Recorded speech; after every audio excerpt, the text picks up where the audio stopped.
Hello students, हम सभी के घरों में इनकैंडेसेंट लाइट यानी कि साधारण बल्ब, ट्यूबलाइट, सीएफएल या एलईडी लगे हुए हैं। ये सारे एग्जाम्पल्स या जो सारे ऑपरेटर्स हैं, ये इलेक्ट्रिक एनर्जी को या विद्युत ऊर्जा को प्रकाशीय ऊर्जा में कन्वर्ट करते हैं। यद्यपि ऐसा नहीं है कि ये संपूर्ण इलेक्ट्रिक एनर्जी को लाइट एनर्जी में कन्वर्ट कर देते हैं, लेकिन वो लैंप या वो लाइट या वो उपकरण उतना अच्छा माना जाता है जितना ज़्यादा से ज़्यादा वो इलेक्ट्रिकल एनर्जी को प्रकाशीय ऊर्जा में बदल दे। जो हम साधारण घरों में इनकैंडेसेंट बल्ब यानी कि जो गोल वाले बल्ब होते हैं, वैसे उनका यूज़ अब काफ़ी कम हो गया है। उनका अगर हम देखें तो वो टोटल इलेक्ट्रिक एनर्जी का केवल 5% प्रकाशीय ऊर्जा में बदलते हैं और बाकी का 95% वो हीट के रूप में ऊर्जा बाहर निकालते हैं। इसी प्रकार से अगर ट्यूबलाइट का देखें तो इसमें जो लाइट के रूप में कन्वर्ट करने का परसेंटेज है वो बल्ब की तुलना में कहीं ज़्यादा है, और एलईडी में जाकर वो जो परसेंटेज है वो कुछ और ज़्यादा हो जाता है। तो इस वीडियो लेक्चर में हम इलेक्ट्रिसिटी के जो प्रकाशीय प्रभाव हैं उनके हम दैनिक जीवन में कहाँ कहाँ यूज़ कर रहे हैं इसको समझेंगे। आइए स्टार्ट करते हैं। सबसे पहले हम अगर इसके एग्जाम्पल्स देखें तो जो साधारण बल्ब है, जो इनकैंडेसेंट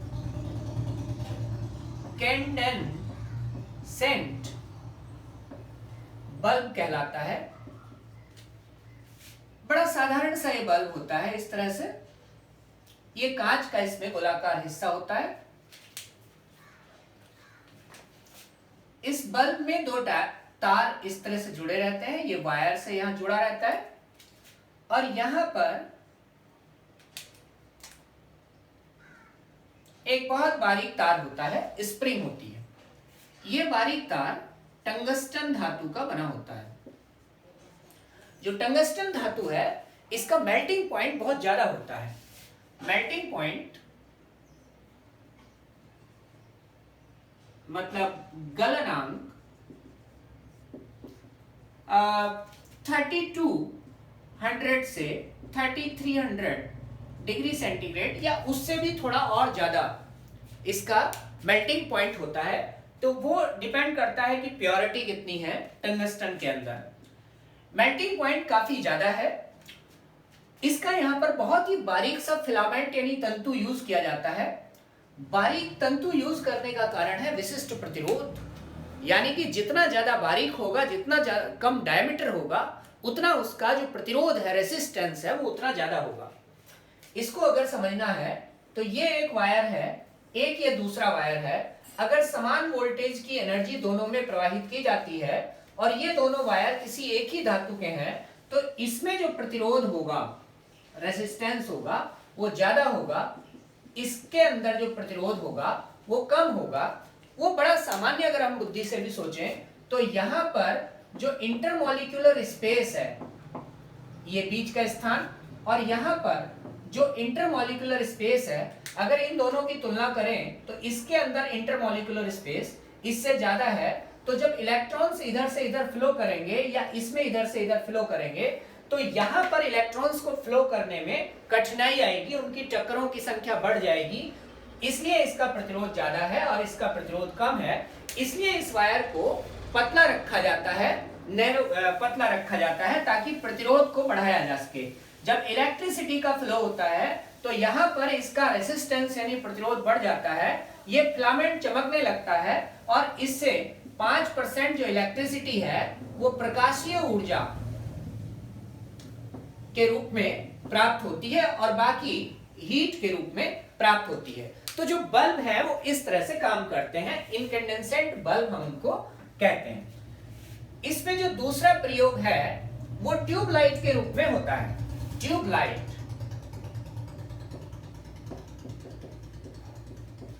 ट्यूबलाइट कैसे वर्क करती है इसको देख लीजिए। ये ट्यूबलाइट है। ट्यूबलाइट में दोनों ओर दो फिलामेंट होते हैं। जैसे बल्ब में एक था, इसमें दो फिलामेंट होते हैं। यहां पर बेरियम ऑक्साइड की एक लेयर होती है और ये फिलामेंट भी टंगस्टन का ही होता है। टंगस्टन यूज करने से ये फायदा है कि इसका मेल्टिंग पॉइंट ज्यादा है, और मेल्टिंग पॉइंट ज्यादा है तो ये गलता नहीं है जल्दी से। इस ट्यूबलाइट के अंदर इनर्ट गैस भरी जा सकती है, जैसे आर्गन, क्रिप्टन या अन्य कोई इनर्ट गैस, जैसे आर्गन, क्रिप्टन, जीनन, रेडन और जितने भी ये इनर्ट गैसेस आती हैं वो इसके अंदर भरी जा सकती है। इसके अलावा इसमें मरकरी, Hg, मरकरी भरा जाता है थोड़ा सा। अब देखिए मरकरी जो है वो सामान्य ताप पर क्या होता है, द्रव होता है, लिक्विड होता है। हम लोग थर्मामीटर में मरकरी का यूज करते हैं, पारे का। तो पारा जो होता है सामान्य ताप पर द्रव होता है। अब जब इस ट्यूबलाइट में, इस फिलामेंट में इलेक्ट्रिसिटी का फ्लो होता है तो यहां पर ये चार्ज हो जाता है और यहां से इसमें गर्मी बढ़नी शुरू होती है, यानी कि इससे हीटिंग शुरू होती है। और जब इससे हीटिंग शुरू होती है तो इसके अंदर भरी गैस आयनित हो जाती है, यानी चार्ज हो जाती है, और ये आयनित गैस इसमें रोटेट करने लगती है।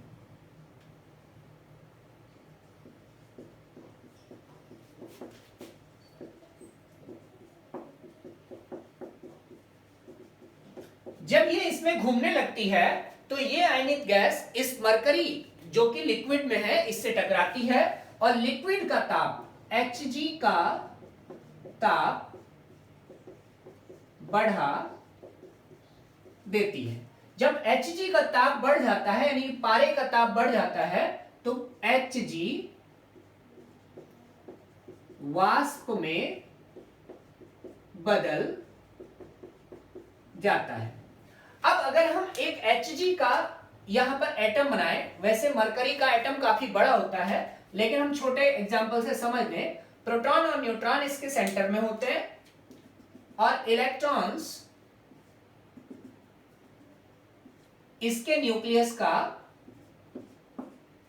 चक्कर लगाते हैं। सपोज ये एटम मरकरी का है, वैसे ये जो इलेक्ट्रॉनिक विन्यास है ये सोडियम का है, लेकिन सपोज करिए कि ये मरकरी का है। तो जब इसकी हीटिंग की जाती है तो मरकरी के इस एटम को बाहर से ऊर्जा मिलती है और ये इलेक्ट्रॉन जो आउटर सेल का इलेक्ट्रॉन है ये उस ऊर्जा को एब्जॉर्ब कर लेता है, और एब्जॉर्ब करने के बाद ये इलेक्ट्रॉन इससे बाहर निकल जाता है, और जो ये मरकरी है ये मरकरी आयनित हो जाती है, चार्ज हो जाती है, और फिर ये इलेक्ट्रॉन बाहर निकलता है। और जब ये वापस अपनी कक्षा में आता है तो उसके बाद यहां से ये अल्ट्रावायलेट किरणें, यूवी रेज, अल्ट्रावायलेट किरणें निकलती हैं, और ये अल्ट्रावायलेट किरणें यहां ट्यूब की सतह पर पहुंचती हैं। जो ट्यूब की सतह है, ट्यूब की सतह फ्लोरेसेंट पदार्थ से बनी होती है। अब फ्लोरेसेंस या फ्लोरेसेंट पदार्थ को मैं एक अलग वीडियो में आपको समझाऊंगा। फ्लोरेसेंट पदार्थ वो पदार्थ होते हैं जो एक समय एनर्जी बाहर से ले लेता है जिनका इलेक्ट्रॉन, और जब इलेक्ट्रॉन एनर्जी लेता है तो इलेक्ट्रॉन अपनी अंदर वाली सेल से जंप करके बाहर वाली सेल में आकर रोटेट करने लगता है, और जब उस पर प्रकाश डालना आप बंद कर दें तो उसके बाद ये सारे इलेक्ट्रॉन जब वापस आते हैं तो बाहर एनर्जी एमिट करते हैं। ठीक है, तो जब ये एनर्जी एमिट करते हैं इसीलिए ये पदार्थ प्रकाश डालना बंद करने के बाद भी कुछ समय तक चमकते रहते हैं, क्योंकि जो एक्साइटेड इलेक्ट्रॉन है वो वापस अपनी कक्षा में जब आते हैं तो लाइट को एमिट करते हैं, बाहर फेंकते हैं। ठीक है, तो ये जो इसका फ्लोरेसेंट पदार्थ है, ये फ्लोरेसेंट पदार्थ इस मरकरी की अल्ट्रावायलेट रेज को एब्जॉर्ब कर लेता है, और ये जो अल्ट्रावायलेट रेज है ये कैसी होती है, उच्च ऊर्जा वाली होती है और हाई फ्रीक्वेंसी वाली होती है। हाई एनर्जी, हाई फ्रीक्वेंसी इसको एब्जॉर्ब कर लेती है, और एब्जॉर्ब करके फिर बाहर जो प्रकाश फेंकती है वो अल्ट्रावायलेट नहीं होता, वो लो एनर्जी और लो फ्रीक्वेंसी, लो एनर्जी और लो फ्रीक्वेंसी वाला प्रकाश बाहर फेंकते हैं, जिसको हम दृश्य प्रकाश कहते हैं। दोस्तों, आप जानते हैं क्या अल्ट्रावायलेट प्रकाश को आपकी आंखें देख सकती हैं? नहीं। इसके लिए आप, जो मैंने पहले शुरुआत में लाइट का चैप्टर कराया था, आपको वो देखना चाहिए। उसकी फर्स्ट वीडियो में ही मैंने आपको बताया था कि जो लाइट का स्पेक्ट्रम है, इस पूरे स्पेक्ट्रम का केवल एक बहुत छोटा सा भाग, जिसे हम विजिबल लाइट या दृश्य प्रकाश कहते हैं, जिसको विबग्योर कहा जाता है, उसको केवल हमारी जो आंख है उसको देख सकती हैं। ये जो अल्ट्रावायलेट लाइट है, ये हाई एनर्जी लाइट है, इसको हमारी आंखें नहीं देख सकती। तो यहां से इस फ्लोरेसेंट पदार्थ से बाहर जो लाइट निकलती है वो दृश्य प्रकाश के रूप में बाहर निकलती है और इसको हमारी आईज देख सकती है। तो गाइस, ये जो ट्यूब लाइट है, इसी का एक कॉम्पैक्ट फॉर्म होता है CFL, यानी कॉम्पैक्ट फ्लोरेसेंट लैंप। CFL आप सभी के घरों में होंगी, आपने देखी होंगी। ट्यूब लाइट लंबी होती है, फ्लोरेसेंट लैंप जो होता है वो छोटा होता है, केवल उसके साइज में अंतर है।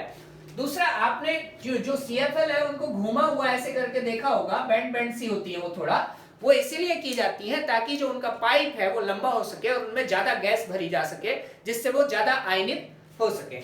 ठीक है, तो CFL में केवल ये कॉम्पैक्ट होती है, छोटी होती है ट्यूबलाइट की तुलना में, और ज्यादा मेजर इसमें डिफरेंस नहीं है, क्योंकि फ्लोरेसेंस उसमें भी होता है, फ्लोरेसेंस इसमें भी होता है, उसमें भी गैस भरी जाती है, इनर्ट गैसेस और वो सब भरी जाती हैं जिससे कि अल्ट्रावायलेट रेज निकल सके, इसमें भी यही सब होता है।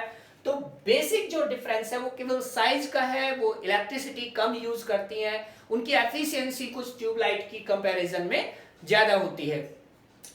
ठीक है, इसमें जो ट्यूब लाइट है, आजकल कुछ और लाइटों का भी आपने सुना होगा नाम, जैसे एक लाइट होती है हैलोजन लाइट, सुना है? एक लाइट होती है मरकरी लाइट,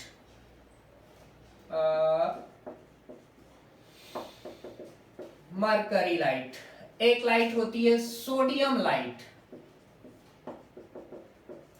ये बड़ी बड़ी लाइटें होती हैं, और इन लाइटों, ये जो बड़ी बड़ी लाइटें होती हैं और जो स्टेडियम वगैरह हैं उनमें ये लाइटें लगती हैं, या कोई फंक्शन होता है तो उनमें इन लाइटों का यूज होता है। इनमें फ्लोरेसेंट का यूज नहीं किया जाता, इन लाइटों में इस लेयर का यूज नहीं किया जाता। इन लाइटों में डायरेक्ट ये गैस जो हैलोजन गैस है, क्लोरीन, फ्लोरीन, ब्रोमीन, आयोडीन वगैरह जो हैलोजन गैसेस हैं, या फिर मरकरी या फिर सोडियम जो है, उसको गैस में कन्वर्ट किया जाता है, और उस गैस से जो लाइट निकलती है वही लाइट सीधे बाहर निकल जाती है। उसमें फ्लोरेसेंट लाइट का यूज नहीं किया जाता है। इन लाइट्स में और ट्यूब लाइट्स में यह अंतर है। बेसिकली कोई सी भी लाइट हो, सारी की सारी लाइटें प्रकाश देने के लिए ही यूज होती हैं। एक लाइट और है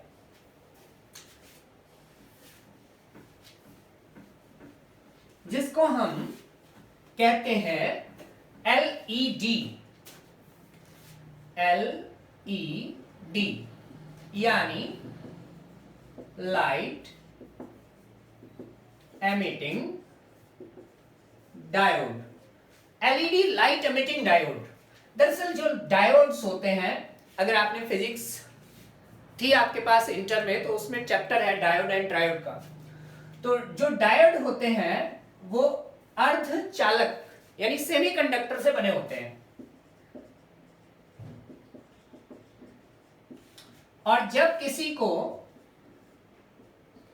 किसी अर्धचालक को किसी सर्किट में जोड़ा जाता है, तो उस अर्धचालक में जो इलेक्ट्रॉन्स हैं और जो होल्स हैं, होल्स आप समझ लीजिए खाली स्थान है, तो ये इलेक्ट्रॉन्स, इन होल्स को आप पॉजिटिव मान सकते हैं, वैसे ये होल्स हैं, होल माने खाली जगह। तो ये इलेक्ट्रॉन उन होल्स की तरफ को मूव करते हैं और होल्स एंड इलेक्ट्रॉन्स आपस में मिल जाते हैं, और इस प्रोसेस में ये कुछ एक एक्स्ट्रा एनर्जी जो होती है वो फोटॉन्स के रूप में उसको एमिट करते हैं।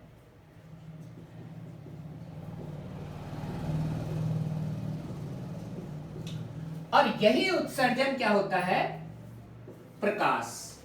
तो लाइट एमिटिंग डायोड में जो प्रकाश है वो बेसिकली इलेक्ट्रॉन्स के अंदर की ऊर्जा का ही एक छोटा सा पार्ट है जो इलेक्ट्रॉन से बाहर निकलता है। ठीक है, तो ये सबसे ज्यादा एनर्जी एफिशिएंट होते हैं। एलईडी जो है इनमें सबसे कम ऊर्जा का प्रयोग किया जाता है। तो गाइज आप लोग ये समझ गए होंगे कि जो इलेक्ट्रिसिटी है, इलेक्ट्रिसिटी से जो हम प्रकाशीय ऊर्जा के रूप में इलेक्ट्रिसिटी का यूज करते हैं डिफरेंट डिफरेंट मीडियम्स में, वो डिफरेंट डिफरेंट मीडियम्स कैसे काम करते हैं। सबसे पहले हमने साधारण बल्ब देखा, फिर हमने ट्यूबलाइट देखी, उसके बाद हमने CFL को देखा, उसके बाद कुछ ये एक्स्ट्रा लाइट्स हैं जो विशेष कार्यक्रमों में आयोजित होते हैं तो उनमें इनका प्रयोग किया जाता है, और लास्ट में हमने LED यानी लाइट एमिटिंग डायोड को समझा। तो आई होप कि ये जो वीडियो है आपको ज्ञानवर्धक भी लगी होगी और इंटरेस्टिंग भी लगी होगी। तो इसी तरह से वीडियोस को देखते रहिए, keep supporting, stay tune for the next video. Thank you so much. और अगर ये चैनल आपको सही लग रहा है और जो कॉन्सेप्ट्स हैं उनको मैं अच्छे से क्लियर कर रहा हूं तो आप चैनल को सब्सक्राइब करिए, अगर पसंद आ रहा है तो लाइक्स भी करिए, और अगर आपको ठीक नहीं लग रही है कोई चीज तो आप डिसलाइक करिए, या फिर कमेंट बॉक्स में अगर अच्छा लग रहा है तो पॉजिटिव कमेंट करिए, अगर सही नहीं लग रहा है तो नेगेटिव कमेंट करिए। ठीक है guys, thank you so much, stay tuned.